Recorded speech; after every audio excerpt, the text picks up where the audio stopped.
తన్ను గూర్చియా వేరొకని గూర్చియా దయచేసి నాకు తెలుపుమని పిలుపునడిగెను.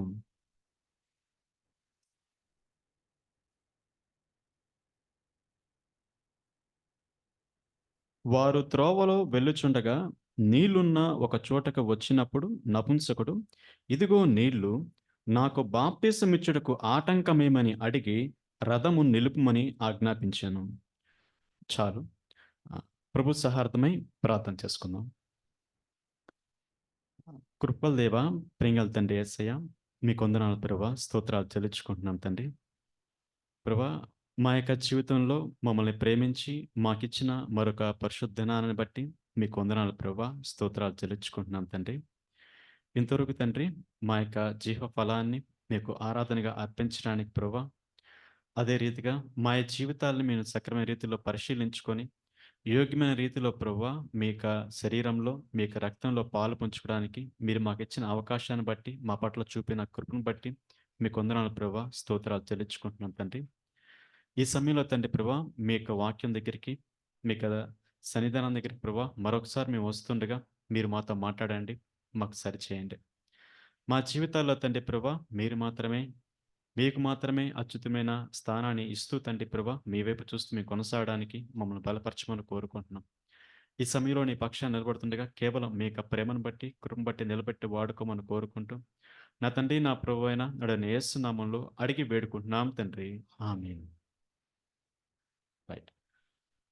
ఇక్కడ అపోస్తల కార్యాలు 8వ అధ్యాయం ముందు వరకు, అంటే అపోస్తల కార్యాలు 1వ అధ్యాయం దగ్గర మనం గమనించినప్పుడు యేసు ప్రభువారు ఆయన చనిపోయిన తర్వాత తిరిగి 3వ దినాన పునరుద్ధరణుడిగా లేచి ఆయన ఆ యొక్క పరమునకు ఆరోహణమైన తర్వాత అప్పుడు శిష్యులందరూ కూడా పైకి చూస్తున్నప్పుడు మీరెందుకు ఇంకా ఇక్కడ నిలబడి చూస్తున్నారు, దేవుడు ఆయన మరలా తిరిగి వస్తాడు అని చెప్తూ దేవుని యొక్క ఆత్మ మీ మీదకి వచ్చినప్పుడు మీరు ఇక్కడ మీరున్న యూదయ ప్రాంతంలో మాత్రమే కాదు, మీ చుట్టుపక్కల సమరయలో దాంతోపాటు ఈ భూ దిగంతం వంతం వరకు కూడా మీరు దేవుని యొక్క సువార్తని ప్రకటిస్తారు అనే మాటని అక్కడ వాళ్ళకి బోధించినట్టు మనం గమనిస్తాం. ఈ 8వ అధ్యాయం ముందు వరకు ఎలా ఉంటుండేదంటే స్టార్టింగ్ 2-3 అధ్యాయాల వరకు కూడా సాధ్యమైనంత వరకు ఆ యొక్క శిష్యుల యొక్క పరిచర్య అదే ప్రాంతానికి, ఆ యెరూషలేం ప్రాంతానికి, ఆ యూదయ ప్రాంతానికి మాత్రమే పరిమితమై ఉంటూ ఉండిద్ది.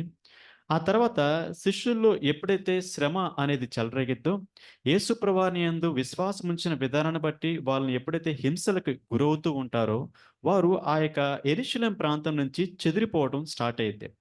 చెదిరిపోయి వాళ్ళు రకరకాల చుట్టుపక్కల ప్రాంతాలకి చెదిరిపోయి అక్కడ ఉంటూ ఉన్నప్పుడు వాళ్ళు వెళ్ళిన ప్రాంతాల్లో వాళ్ళ యొక్క సువార్తను ప్రకటించడం, వారు ఏమైతే విశ్వాసం ఉంచారో యేసుప్రభు వారి యందు ఏ విధంగా అయితే వాళ్ళు నమ్మి ఆయన యందు విశ్వాసాన్ని కొనసాగిస్తున్నారో ఆ విశ్వాసాన్ని ఇతరులకి వాళ్ళు వెళ్ళిన ప్రాంతాలకి చెప్పడం జరుగుతూ ఉంటుంది.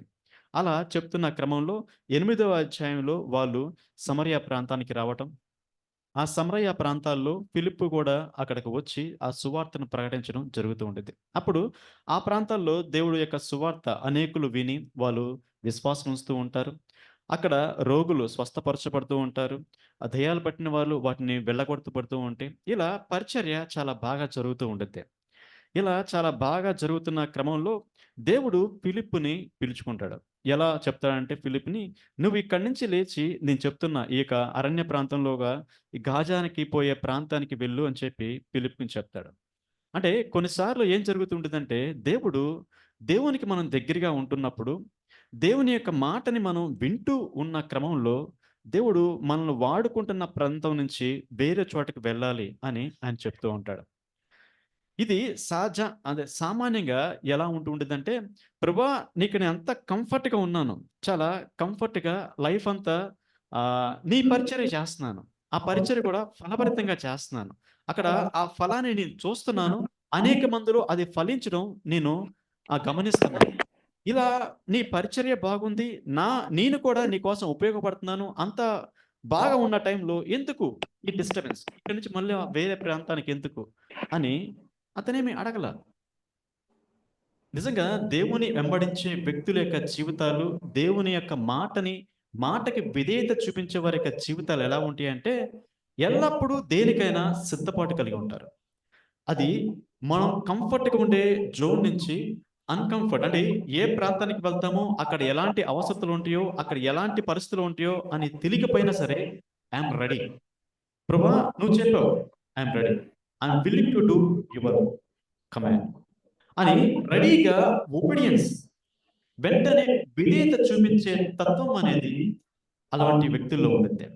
ఇక్కడ ఫిలిప్ గారు అలాగే ఆయన ఎంతో కంఫర్ట్‌గా దేవుని యొక్క పరిచర్యని ఫలభరితంగా చేస్తున్న అప్పటికి దేవుడు చెప్పాడు. వెంటనే దాన్ని అక్కడ ఆ ప్రాంతాన్ని విడిచిపెట్టి ఎళ్ళమన్న ప్రాంతానికి వెళ్తున్నాడు. రైట్. సరే. ఇప్పుడు ఆ ప్రాంతానికి వెళ్తున్నప్పుడు అక్కడ దేవుడు ఒక వ్యక్తిని కలుసుకోమని చెప్తాడు ఫిలిప్‌కి. ఒక వ్యక్తిని కలుసుకోమని చెప్తున్నప్పుడు ఈ యొక్క సారాంశం అంతం గూడా అంటే మనకి 8వ అధ్యాయం 26వ వచనం దగ్గర నుంచి ఈ 40వ వచనం దగ్గర వరకు జరుగుతున్న ఈ ఇతివృత్తాంతం అంతా కూడా మన అందరి ఆల్రెడీ చాలా సార్లు విన్న సందర్భమే. అయితే మరొకసారి దాన్ని జ్ఞాపకం చేసుకుందాం. ఇక్కడ ఫిలిప్‌కి ఏం చెప్తాడంటే ఆహ్, 26 నుంచి నేను చదువుతున్నాను. 26 నుంచి. 8వ అధ్యాయం 26 నుంచి. ప్రభుదూత నీవు లేచి దక్షిణంగా వెళ్ళి యెరూషలేము నుండి గాజాకు పోవు అరణ్య మార్గమును కలుసుకోమని పిలుపుతో చెప్పగా అతడు లేచి వెళ్ళెను. అప్పుడు అతియోపియుల రాణి అయిన కందకే కింద మంత్రి ఆమె యొక్క ధనాగాధరమంతటి మీదనున్న అతియోపియుడైన నపుంసకుడు ఆరాధించుటకు యెరూషలేముకు వచ్చి ఉండెను. అతడు తిరిగి వెళ్ళుచు తన రథం మీద కూర్చుండి ప్రవక్త అయిన యెషయా గ్రంథము చదువుచుండెను. ఇక్కడ ఒక అతియోపియుడిని కలుసుకోమని దేవుడు ఫిలిప్‌కి చెప్తూ వచ్చాడు. ఇతని గురించి మనం ఒకసారి ఆలోచన చేద్దాం. ఈ యొక్క అతియోపియుడి గురించి. ఈ యొక్క అతియోపియుడి గురించి ఆలోచన చేస్తూ ఉన్నప్పుడు ఇతడు యెరూషలేముకొచ్చాడు. చాలా దూర ప్రాంతం నుంచి దేవుణ్ణి ఆరాధించి వెళ్తున్నాడు. అయితే దాని తర్వాత మనం చదువుకుంటూ ఉన్నప్పుడు మనకు అర్థమయ్యే విషయం ఏందంటే ఇతనికి బైబిల్ గురించి కానీ, లేదంటే బైబిల్‌లో ఉన్న దేవుని గురించి కానీ సరైన అవగాహన లేదు అనే విషయం మనకు అర్థమైంది. ఎళ్ళిన తర్వాత అతను ఎందుకంటే యెషయా గ్రంథం చదువుతున్నప్పుడు ఈ ఈ మాటలు మనం చదువుకున్నాం గదా! ఈ మాటలు తన గురించియా? లేతే వేరొకని గురించా? ఎవరి గురించి చెప్తున్నాడు అనే విషయం అతనికి అర్థం కాదు. ఈ మాటని ఆలోచన చేస్తున్నప్పుడు నాకు అర్థమవుతున్న విషయం ఏందంటే చాలా సార్లు గాదు. ఇప్పుడున్న పరిస్థితుల్లో కూడా చాలామంది సంఘానికొస్తారు. కానీ నిజంగా దేవుని గుర్తెరుగుతున్నారా? మనం ఏ వ్యక్తినైతే ఆరాధన చేస్తున్నామో, ఏ వ్యక్తి గురించైతే మనం అనుదినం లేదంటే ప్రతి వారం మనం వింటున్నామో, ఆ వ్యక్తి గురించిన సరైన అవగాహన మన జీవితాల్లో ఉందా? ఇక్కడ అతియోపియుడు చాలా దూరం నుంచి ప్రయాణించి యెరూషలేముకొచ్చి దేవుణ్ణి ఆరాధించడానికి వస్తున్నాడు. అదొక రిలీజియస్ తత్వం కింద అంటే ఒక మతపరమైన ఆచారంలాగా ప్రతి ఆదివారం గుడికి అంటే వారం వారం గుడికి వెళ్ళాలి అనే ఆచారంలాగా వారం వారం చర్చికి రావాలి. లేదంటే నా తల్లిదండ్రులు చర్చికి వస్తున్నారు కాబట్టి నేను చర్చికి వస్తున్నాను. లేదు నా నా బంధువులు వస్తున్నారు కాబట్టి లేదా నా ఫ్రెండ్స్ వస్తున్నారు కాబట్టి నేను వెళ్తున్నాను.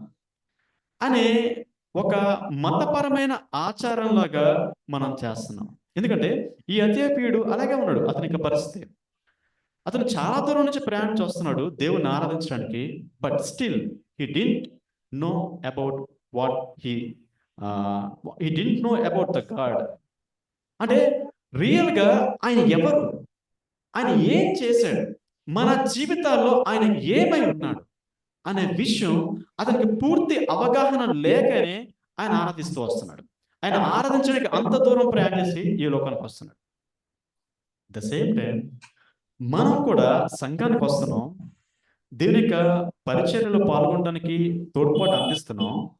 లేదంటే మన తల్లిదండ్రులను బట్టి మనం కూడా సంఘంలో చర్చిలోనో, యూత్ మీటింగ్‌లోనో, సండే స్కూల్‌లోనో, పరిచర్యలోనో ఎక్కడో చోట మనకున్న దేవుడిచ్చిన అవకాశాన్ని బట్టి, మనకిచ్చిన టాలెంట్‌ని బట్టి మనం పాలు పంచుకుంటున్నాం. బానే ఉంది.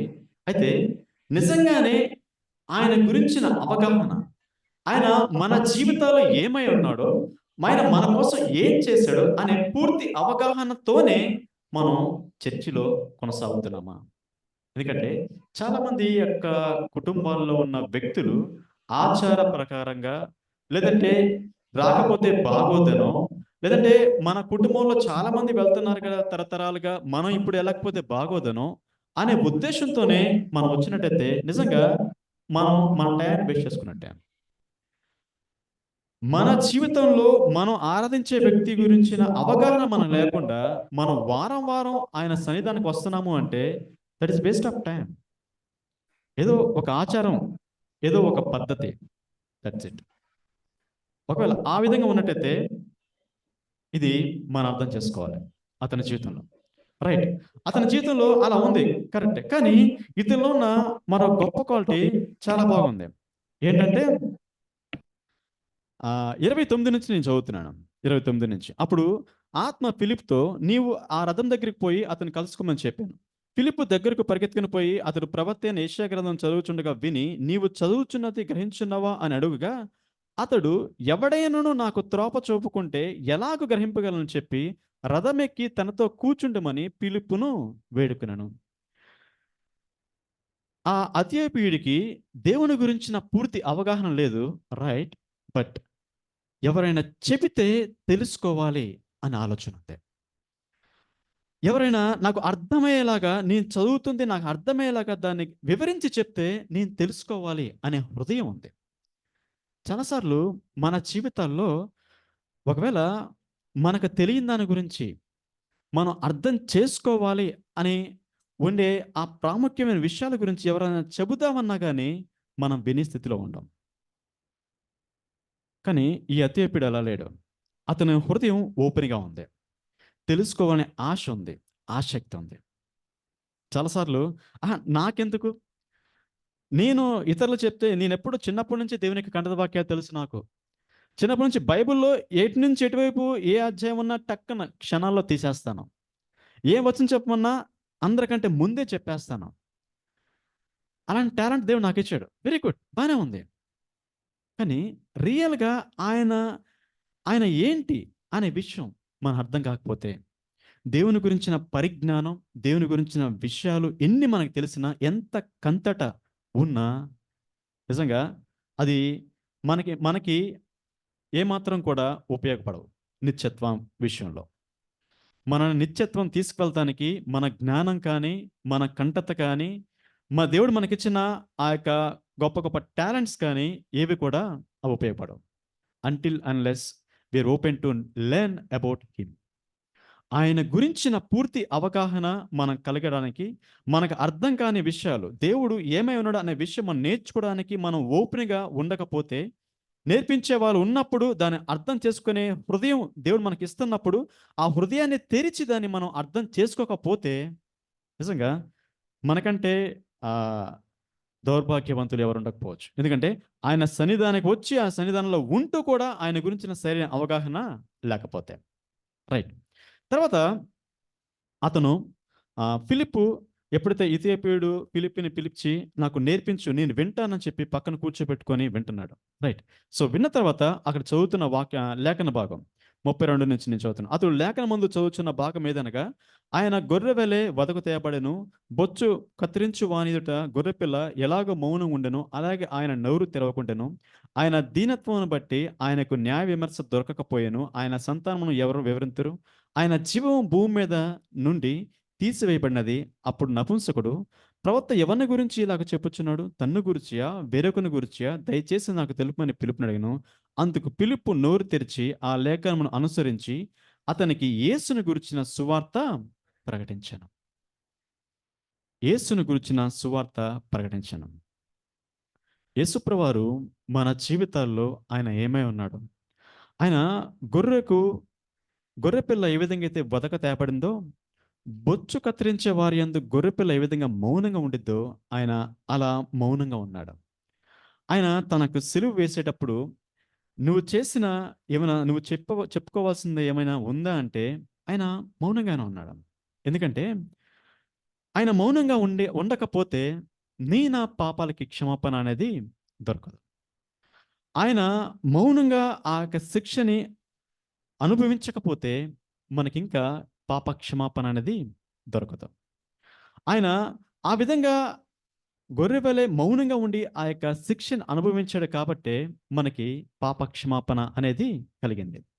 అయితే యేసుప్రభువారు ఏ విధంగా అయితే మనుషులకి ఈ సమస్త మానవాళికి రావాల్సిన శిక్షని ఆయన మీద వేసుకొని, ఈ శిక్ష అంతటిని కూడా ఆయన భరించి ఆ శిక్ష మొత్తాన్ని కూడా మానవాళి మీద నుంచి తీసివేశాడు. ఆయన నీ కోసం, నా కోసం ఈ యొక్క లోకానికి వచ్చి, ఆయన మనకు అనుభవించాల్సిన శిక్షని ఆయన అనుభవించాడు. ఆ అనుభవించిన తర్వాత వచ్చిన ఆ యొక్క నీతిని, ఆ యొక్క ఆ పాప క్షమాపణని, ఆ పాప విమోచనని మనకు అనుగ్రహించాడు. ఆయన అలా అనుగ్రహించడానికి ఆ శిలువలో అంత వేదన అనుభవించాడు. ఆ వేదన అనుభవించి ఆయన మరణాన్ని, ఆ శాపగ్రస్తుడిగా మరణాన్ని అనుభవించి, ఆయన మరణం జయించి తిరిగి మూడో దినాన పునరుద్ధరణగా లేచాడు అనే యేసుని గురించిన సువార్తని ఫిలిప్పు ఇథియోపియుడికి తెలియజేశాడు. ఎప్పుడైతే ఆ యొక్క ఇథియోపియుడు ఈ మాటలు విన్నాడో, యేసుని గురించిన మాటలు విన్నాడో, యేసుప్రభువారు తన యొక్క జీవితంలో ఆయనకున్న పాపాన్ని తీసివేయడానికి, ఆ పాప క్షమాపణ అనుగ్రహించడానికి ఆయన ఏం చేశాడో, ఆ యొక్క సువార్తని ఫిలిప్పు గారు చెప్పినప్పుడు ఇథియోపియుడు విన్నాడో, వెంటనే 36వ వచనంలో జరుగుతున్న మాట. వారు త్రోవలో వెళ్ళుచుండగా నీళ్లున్న ఒక చోటకు వచ్చినప్పుడు నపుంసకుడు, ఇదిగో నీళ్లు, నాకు బాప్తిసమిచ్చుటకు ఆటంకమేమని అడిగి. ఒకవేళ నిజంగానే మన జీవితాల్లో ఆయన ఎవరో గుర్తెరిగి, యేసుప్రభువారు ఈ యొక్క లోకానికి ఎందుకు వచ్చారో, ఆయన యొక్క లోకానికి వచ్చిన తర్వాత నీ నా పాపం పట్ల నిన్ను నన్ను ఆయన తనతో పాటు సదాకాలం ఉంచుకోవడానికి ఆయన ఎటువంటి కార్యం చేశాడో, ఆ కార్యం యొక్క ఆవశ్యకత, దానికి అవసరత మన జీవితాల్లో ఎంత ఉందో అనే విషయం మనకు అర్థమైతే, ఆయన నా జీవితంలో నాకు రక్షకుడిగా కావాలి అనే విషయం మనం గుర్తెరిగి, ఆయన చేసిన కార్యం ద్వారా మాత్రమే నాకు పాప క్షమాపణ కలుగుతున్న విషయం మనం విశ్వసించినట్లయితే, మనం కూడా ఇదే మాట అడుగుతాం. ఆయన సమయం ఎక్కువగా తీసుకోలా. ఎప్పుడైతే యేసు యొక్క సువార్త విన్నాడో, విన్న విషయం అతనికి అర్థమైందో, అర్థమైన తర్వాత ఆయన వెంటనే అడుగుతున్న మాట, ఇదిగో నీళ్లు, నాకు బాప్తిస్మం ఇవ్వడానికి ఆటంకం ఏంటి? నాకు బాప్తిస్మం ఇవ్వడానికి ఆటంకం ఏంటి? అయితే ఫిలిప్పు వెంటనే ఒక మాట అంటున్నాడు. దాని తర్వాత ఫిలిప్పు అంటున్నాడు, ఏమంటున్నాడంటే 37వ వచనంలో, ఫిలిప్పు, నీవు పూర్ణ హృదయంతో విశ్వసించిన ఎడల పొందవచ్చు. నీకు ఆటంకం ఏందంటే, బాప్తీసం ఇవ్వడానికి లేదా బాప్తీసం తీసుకోవడానికి మనకున్న ఆటంకం ఏందంటే ఒకటే, మనం పూర్ణ హృదయంతో విశ్వసించాలి. ఆయన ఏమి చేశాడో ఆ విషయం. ఈ విషయమే బాప్తీసం తీసుకునే క్రమంలో దేవుడిచ్చిన ఆజ్ఞ కూడా ఇలాగే ఉంది. మార్కు సువార్త 16వ అధ్యాయంలో దేవుడు మన అందరికి ఇచ్చిన ఆ యొక్క ఆజ్ఞ ప్రకారం, మార్కు సువార్త 16:16 చదువుతున్నాను. 16:16 నమ్మి బాప్తీసం పొందినవాడు రక్షింపబడును. బాప్తీసానికి ముందు మనకు ఉండాల్సింది ఏంటంటే నమ్మిక. ఇక్కడ అదే విషయాన్ని అపోస్తలుడైన ఫిలిప్పులు కూడా, ఫిలిప్పి భక్తుడు కదా అదే మాట చదువుతున్నాడు. నీవు పూర్ణ హృదయంతో విశ్వసించిన యెడల పొందవచ్చు. ఆయన యందు పూర్ణ పూర్ణ హృదయంతో విశ్వాసం. ఈ విషయం అందరికి తెలుసు. ఏ విషయం అంటే ఆయన ఈ లోకానికి వచ్చాడు. ఆయన సిలువలో మరణించాడు. అయితే ఆయన మరణించింది నా కోసమే. ఆయన మరణించింది నా పాపాల కోసమే. ఆయన మరణించింది నాకు పాప క్షమాపణ ఇవ్వడం కోసమే. ఆయన మరణించింది నన్ను ఆ యొక్క నిత్య నరకం నుంచి విడిపించడానికి, ఆ యొక్క నిత్య జీవాన్ని ఇవ్వడానికి ఆయన మరణించింది అనే మాట, ఆ విషయం నీవు విశ్వసించినట్లయితే,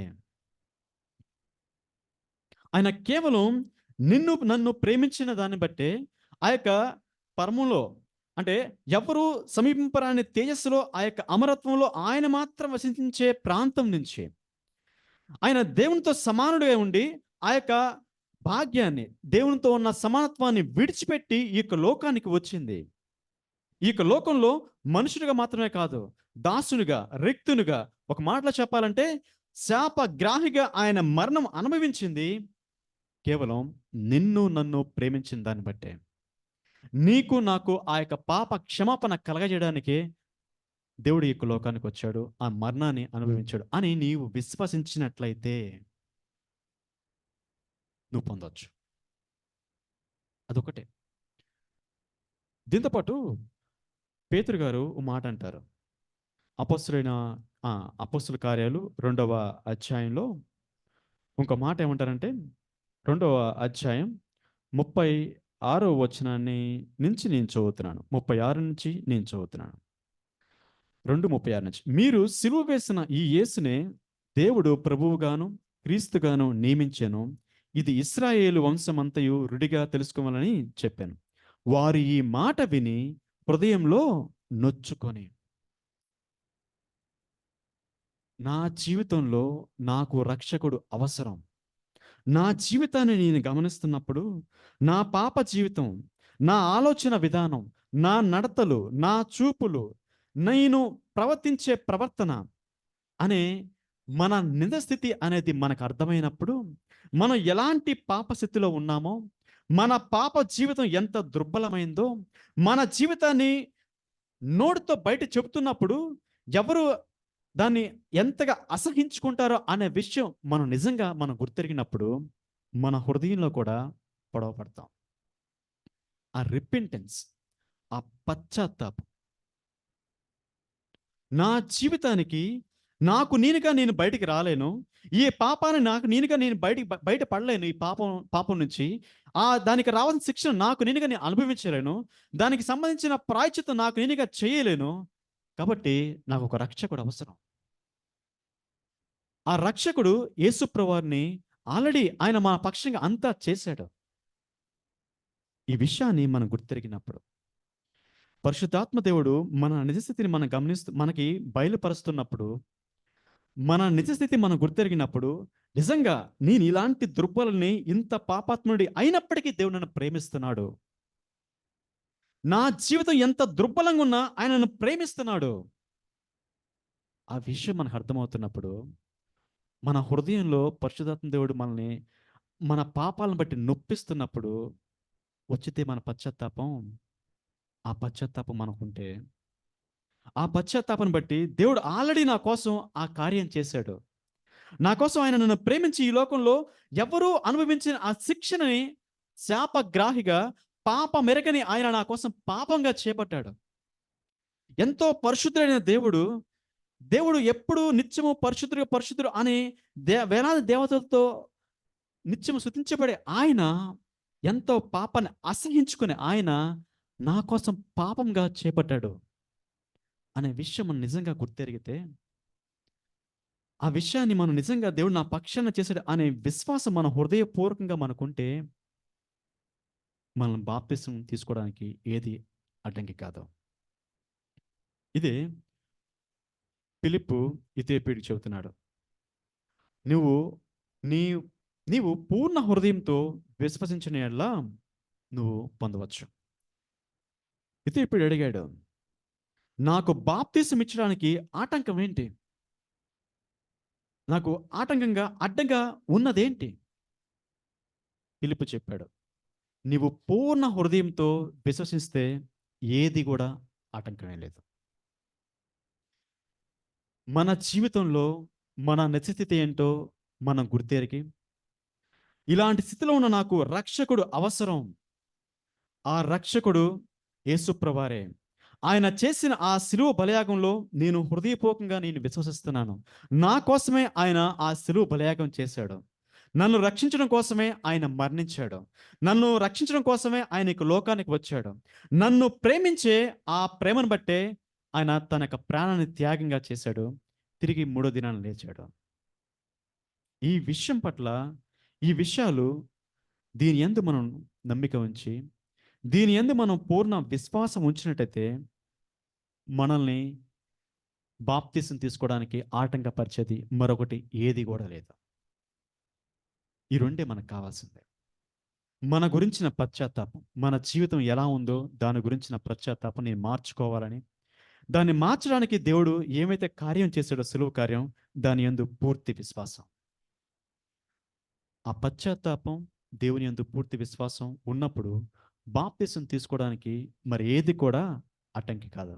అయితే కొన్నిసార్లు మనం కొన్ని విషయాల్ని సాకులుగా చెప్తాం. బాప్తిసం తీసుకోవడానికి కొన్ని విషయాల్ని మనం అడ్డంకిగా చెప్తూ ఉంటాం.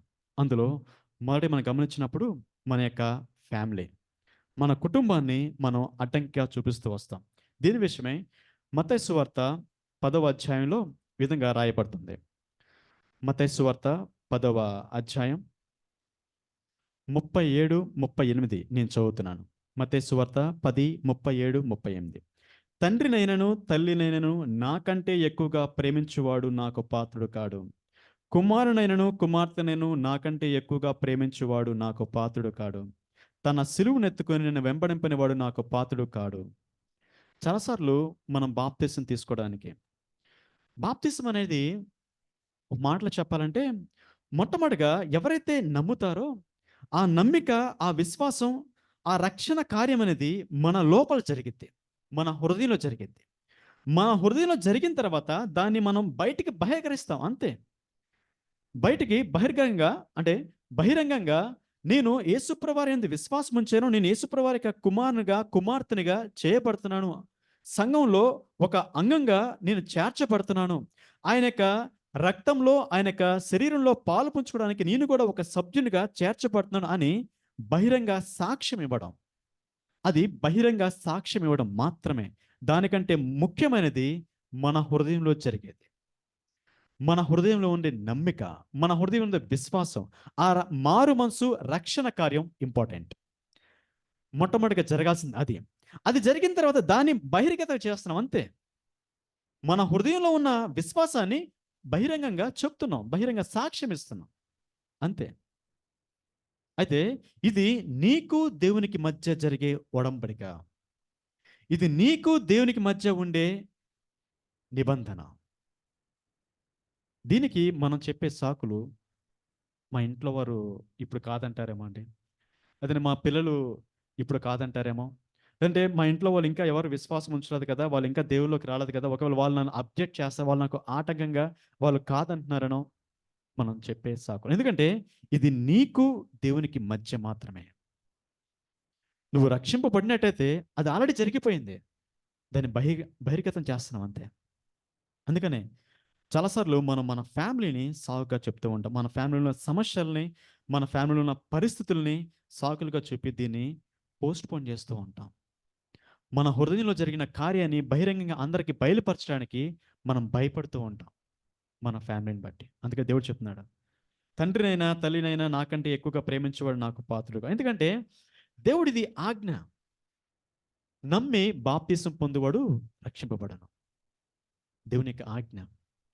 మనం ఆ ఆజ్ఞ అనుసారంగా ఆజ్ఞను ఫాలో అయ్యే క్రమంలో కొన్నిసార్లు మన ఫ్యామిలీ కోసం మనం వెనకడుగు వేస్తున్నాము. అది మన ఫ్యామిలీ ఎప్పటికీ అది ఆటంకి కాదు. ఆ విషయాన్ని మనం గుర్తెరగాలి. దీంతో పాటు మరొక విషయం ఏంటంటే, మన తోటివారు.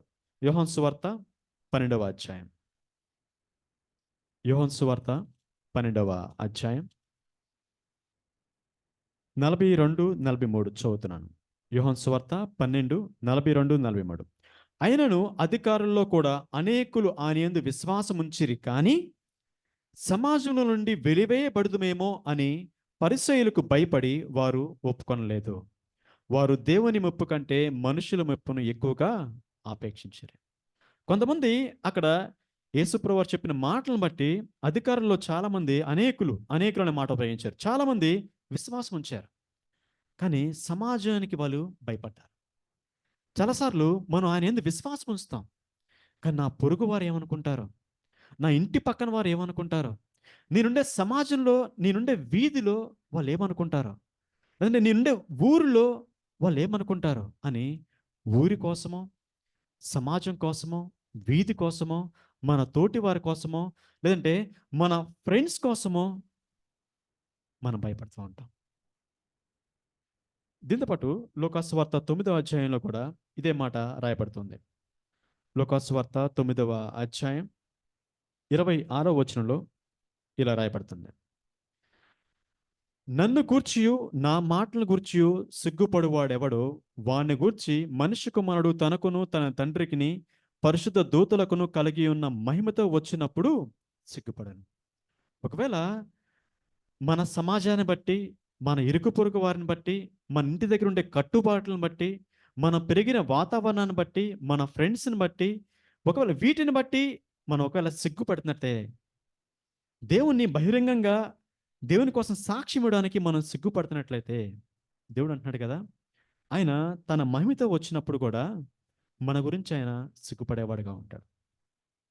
ఒకవేళ ఈ విషయాలు మనకి ఆటంకంగా ఉన్నవేమో, వాటిని బట్టి మనం బాప్తీసం తీసుకోవడానికి వెనకడుగు వేస్తున్నామేమో, అవి ఎప్పటికి కూడా ఆటంకం కాదు. మరొక ఆటంకంగా మనం అనుకునేది ఏంటంటే, మనకున్న మిస్‌అండర్‌స్టాండింగ్.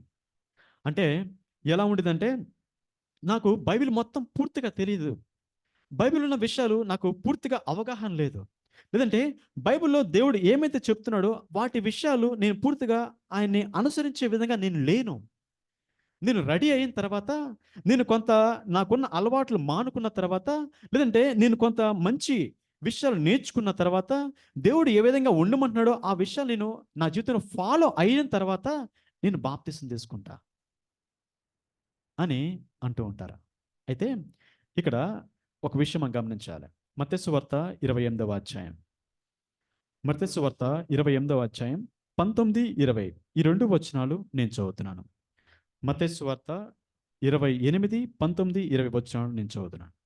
కాబట్టి మీరు వెళ్ళి సమస్త జనులను శిష్యులుగా చేయుడి, తండ్రి యొక్కయు కుమారుని యొక్క పరిశుద్ధాత్మ యొక్క నామములకు వారికి బాప్తీసం ఇచ్చుచు, నేను మీకు ఏ ఏ సంగతులు ఆజ్ఞాపించుతునో వాటిని అన్నిటినీ గైకొనమని వారికి బోధించండి. ఇక్కడ మనం గమనించినట్టయితే 19వ వచనం చివరి భాగం, 20వ వచనం మొదటి భాగం 2 ఇంపార్టెంట్.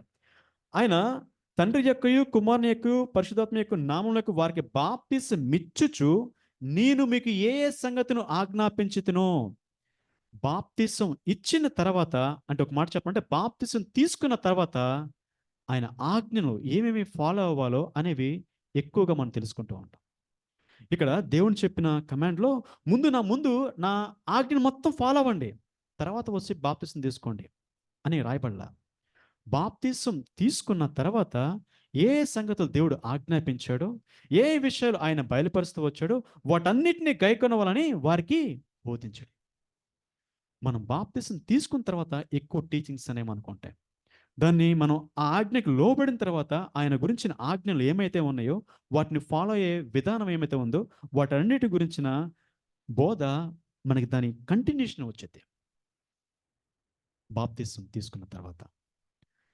చాలాసార్లు మనం ఇక్కడ మిస్అండర్స్టాండ్ చేసుకుంటాం. మన జీవితాన్ని ఇంకొంచెం ఎక్కువగా డ్రాగ్ చేస్తాం. ఇంకొంచెం ఎక్కువ సమయాన్ని మనం వాయిదా వేస్తాం. ఇప్పుడు కాదులే, ఇప్పుడు కాదులే అని. కాబట్టి ప్రియమైన సహోదరి సహోదరులారా, ఒకవేళ నిజంగా మనం ఆయన బాప్తిసం తీసుకోవడానికి సన్నద్ధత అంటే ఒకటే, నీ హృదయంలో మార్పు, నీ చిత్తవృత్తి మారాలి, నీ మనస్సు మారాలి అంతే. నా జీవితం మొత్తం మారిన తర్వాత నేను వస్తానంటే అది చాలా డిలే అయిపోద్ది. అది ఎలా ఉండిదంటే, మనకు రోగం ఉన్నప్పుడే డాక్టర్ అవసరం కానీ, నా రోగం మొత్తం మారిన తర్వాత నేను డాక్టర్ దగ్గరికి వెళ్తానంటే ఎలా అమాయకత్వంగా ఉండిద్దో, నేను మొత్తం పూర్తిగా మారిపోయిన తర్వాత నేను బాప్తిసం తీసుకుంటాను అంటే అంతే అమాయకత్వంగా ఉండిద్ది. కాబట్టి ప్రియమైన సహోదరి సహోదరులారా, ఒకవేళ మనకి ఇలాంటి విషయాలను బట్టి ఇలాంటి విషయాల్ని ఆటంకంగా మనం చూపిస్తున్నట్టయితే, ఈ విషయాలను బట్టి మనం దాన్ని వాయిదా వేస్తున్నట్టయితే గమనించండి, బాప్తిసం తీసుకోవడానికి ఆటంకం ఏందంటే నీ పూర్ణ విశ్వాసం, నీ హృదయంలో పూర్ణ నమ్మిక, ఆయన యందు విశ్వాసం, అదొక్కటే ఆటంకం. అది లేనట్లయితే నువ్వు వాయిదా వేయచ్చు. ఆయన యందు పూర్తి విశ్వాసం, పూర్ణ హృదయంతో నీ విశ్వాసం లేకపోతే నువ్వు వాయిదా వేయచ్చు. అదొక్కటే నీకు ఆటంకం. అంతకు మించి నా ఫ్యామిలీ గురించనో, నా ఇంటి దగ్గర వారు ఏమనుకుంటారనో, నేను సరిగా నా జీవితం ఇంకా పూర్తిగా మారలేదేనో అనుకుంటే అది నువ్వు వాయిదా వేస్తున్నావు. అది నువ్వు చూపిస్తున్న సాకు మాత్రమే. దాంతోపాటు కొన్నిసార్లు మనం అనుకుంటాం, ఇప్పుడు కాదులే, ఈ సమయం కాదులే, లేదంటే ఈ లొకేషన్ కాదులే, వేరే లొకేషన్లే అని చాలాసార్లు వాయిదా వేస్తూ ఉంటే, మన ఎగ్జాంపుల్ ఇదే. మనం చదువుకున్న ఈ యొక్క ఇథియోపియుడే. అతడు సమయం పట్టించుకోలా, సందర్భం పట్టించుకోలా. ఇదిగో నీళ్ళు, నీకు ఇవ్వడానికి ఆటంకం ఏంటి? వెంటనే అతను యేసుని గురించిన మాటలు విన్నాడు. యేసుని గురించిన సువార్త విన్నాడు. విన్నప్పుడు ఆ సువార్తను బట్టి అతని హృదయంలో విశ్వాసం ఉంచాడు. వెంటనే అడుగుతున్నాడు. విని వెంటనే చాలామంది బైబిల్ గ్రంథం గమనించినప్పుడు వాళ్ళు దేవుని యొక్క మాటలు విన్న మరుక్షణమే వాళ్ళ హృదయంలో మార్పు అనేది కలుగుతుంది.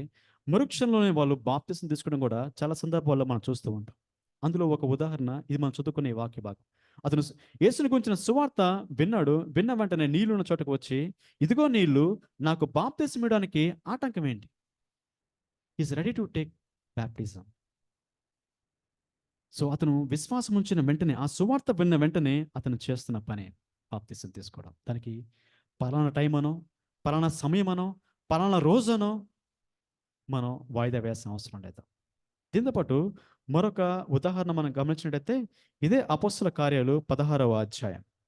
అపోస్తుల కార్యాలు 16వ అధ్యాయం 25 నుంచి నేను చదువుతున్నాను. 25 నుంచి నేను చదువుతున్నాను.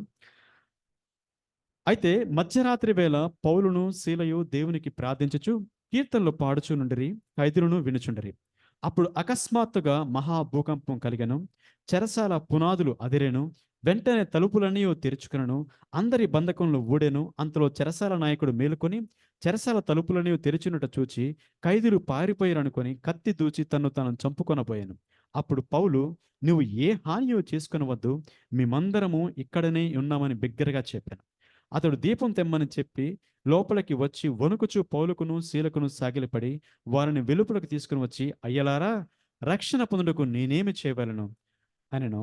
అందుకు వారు, ప్రభువైన యేసునందు విశ్వాసముంచుము, అప్పుడు నీవును నీ ఇంటి వారును రక్షణ పొందుదురని చెప్పి అతనికి అతని ఇంటి వారందరికీ దేవుని యొక్క వాక్యం బోధించిరి. రాత్రి ఆ గడియలోనే అతడు వారిని తీసుకుని వచ్చి వారి గాయం కడెను. వెంటనే అతడును అతని ఇంటి వారందరూ బాప్తిసం పొందిరి. ఆ గడియలోనే, ఆ రాత్రే, ఆ అర్ధరాత్రే అప్పుడే వాక్యం విన్నాడు, అప్పుడే రక్షణ పొందాడు, అప్పుడే బాప్తిసం తీసుకున్నాడు. అతను ఒక్కడు మాత్రమే కాదు, అతని ఇంటి వారు మొత్తం కూడా.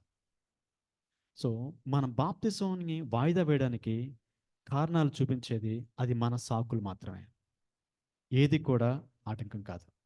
నీవు నీ హృదయం మీద విశ్వాసం ఉంచినట్టు, ఇక్కడ కూడా అదే సినారీ జరుగుతుంది. చెరసాల నాయకుడు యొక్క విషయంలో కూడా 21వ వచనంలో 31వ వచనంలో రాయబడుతున్నది. అందుకు వారు, ప్రభు అయిన యేసునందు విశ్వాసం ఉంచు, అప్పుడు నీవును నీ ఇంటి వారును రక్షింపబడుతుంది. విశ్వాసం ఉంచడమే బాప్తిసం తీసుకోవడానికి ఉన్న ఏకైక అడ్డంకి, నీ విశ్వాసం. ఆయన యందు నీ విశ్వాసం ఉంచినట్టయితే మరి ఏది కూడా ఆటంకం కాదు, మరి ఏది కూడా అడ్డంకి కాదు. వీళ్ళందరూ కూడా మనం ఇందాక చూసిన ఆ ఇథియోపియుడు కానీ, ఇక్కడ మనం చదువుకున్న ఈ చెరసాల నాయకుడు కానీ, వాళ్ళు వెంటనే వాళ్ళ జీవితాల్లో యేసుప్రభువారు యందు విశ్వాసం ఉంచిన వెంటనే వాళ్ళు బాప్తిసం తీసుకున్నారు. కాబట్టి ప్రియమైన సహోదరి సహోదరులారా, మన జీవితాల్లో మనం ఎందుకు ఒకవేళ వాయిదా వేస్తున్నట్లయితే, ఆయన యందు పూర్తి విశ్వాసం ఉండేది, ఆయన మన కోసం ఏం చేశాడో, మన జీవితాలు ఏమై ఉన్నాడో, ఆయన మన పక్షంగా తన ప్రేమను ఎలా వెల్లడిపరిచాడో అనే అవగాహన పూర్తిగా ఉండి, దాని యందు పూర్తి విశ్వాసం ఉంచి, మన హృదయంలో ఆయన యందు నమ్మిక ఉంచి కూడా మనం బాప్తిసాన్ని వాయిదా వేస్తున్నట్టయితే ఒకసారి ఆలోచన చేసుకోవాలి. ఏది మనల్ని అడ్డంకిగా ఉంటుంది, ఏది మనల్ని బాప్తిసం తీసుకోవడానికి మనం ఆటంకంగా చూపిస్తున్న ఈ విశ్వాసం తప్ప మరి ఏదైనా సరే అది సాకు మాత్రమే. అది ఏది కూడా నిజమైన అడ్డంకి కాదు, అది కేవలం సాకు. ఎందుకంటే బాప్తిసం తీసుకోవడానికి ఉన్న నిజమైన అడ్డంకి ఆయన యందు పూర్తి విశ్వాసం. ఆ పూర్తి విశ్వాసం నీకున్నట్టయితే you are ready to take baptism. చివరిగా ఒక మాటను చదువుకొని నేను ముగిస్తాను. అపోస్తుల కార్యాలు 22వ అధ్యాయం 16వ వచనం. అపోస్తుల కార్యాలు 22వ అధ్యాయం 16వ వచనం. అందరం కలిసి చదువుకుందాం ఈ మాట. అపోస్తుల కార్యాలు 22:16 అందరం కలిసి చదువుకుందాం. గనుక నీవు తడువు చేయడం ఎందుకు, లేచి ఆయన నామను బట్టి ప్రార్థన చేసి బాప్తిసం పొంది నీ పాపములను కడుకొనమని చెప్పాను. అననీయ పౌలుతో చెప్పిన మాట. పౌలు ఆ దమస్కు మార్గంలో యేసుప్రభువారు కనపడినప్పుడు, ఆయన కళ్ళు కనపడక అలా గుడ్డివానిగా ఉన్నప్పుడు, ఆ వ్యక్తి దగ్గరికి సౌలు దగ్గరికి అననీయ అని ప్రభువారు పంపించినప్పుడు అననీయ సౌలుతో చెప్పిన మాట, ఎందుకు ఇంకా తడువు చేస్తున్నావు, లేచి ఆయన నామను ప్రార్థన చేసి బాప్తిసం పొందావు. ఒకవేళ మనం ఇంకా తడువు చేస్తున్నట్టయితే దేవుడు మరొకసారి మన జీవితాల్లో మనతో మాట్లాడుతున్న మాట, నువ్వు ఆయన యందు విశ్వాసం ఉంచినట్టయితే, పూర్ణ హృదయంతో నీవు విశ్వాసాన్ని ఆయన యందు ఉంచినట్టయితే ఇంకెందుకు తడువు చేస్తావు? అవకాశం ఇవ్వబడింది. లెగిసి బాప్తిసం పొందు. తల్ల వంచండి, ప్రార్థన చేసుకుందాం.